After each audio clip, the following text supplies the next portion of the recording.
Where your treasure is, there will your heart be also. God has given us unlimited treasures in His Word. Every time we open it, we can discover a new treasure or admire an old one. What will we find today? Here's Carla Early with Treasure Hunt in the Word.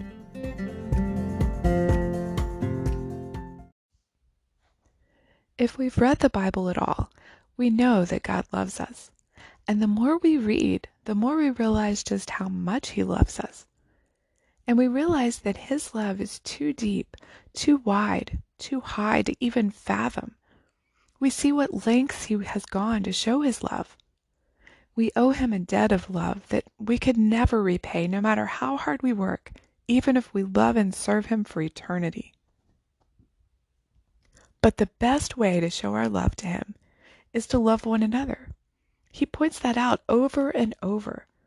That's how we prove we're His, by loving each other. That's the one commandment He gave as He was preparing to leave His disciples.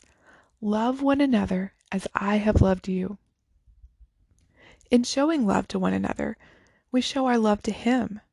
Not that we're repaying that love debt, but we're showing our gratitude for that debt. This concept suddenly became clear to me when my son broke both of his arms. At church, he got tons of attention. All the little old ladies wanted to make him cookies and brownies. They made over him and signed his cast. They just loved him up one side and down the other. And I was never more pleased. They were loving on my poor, broken little boy who needed attention and love. And they were showing me love at the same time. So just imagine how God feels when we love on one of His poor, broken children. He feels that love too.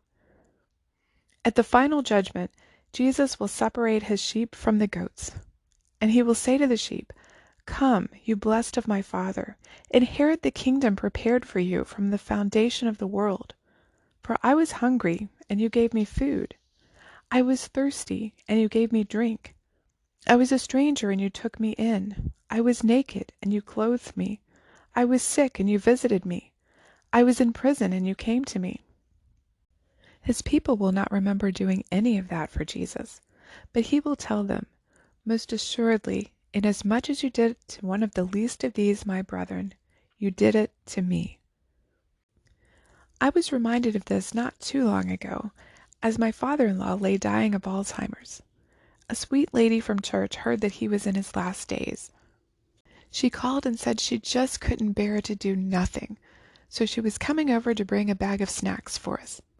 She showed up with not just a bag overflowing with goodies, but a gift card to a restaurant too, and lots of hugs and messages of encouragement. And that was only the first of many, many meals and messages that we would get during that difficult time. They were all loving on us. At the same time, we had also lost power due to a freak spring tornado that tore through our city. We were out of power for 4 days, which also meant that we had no water. Bathing, flushing the toilet, and other necessities became difficult. But Christian friends who had power gladly opened their homes so that we could shower, do laundry, and fill up jugs of water for flushing purposes. They showed us love.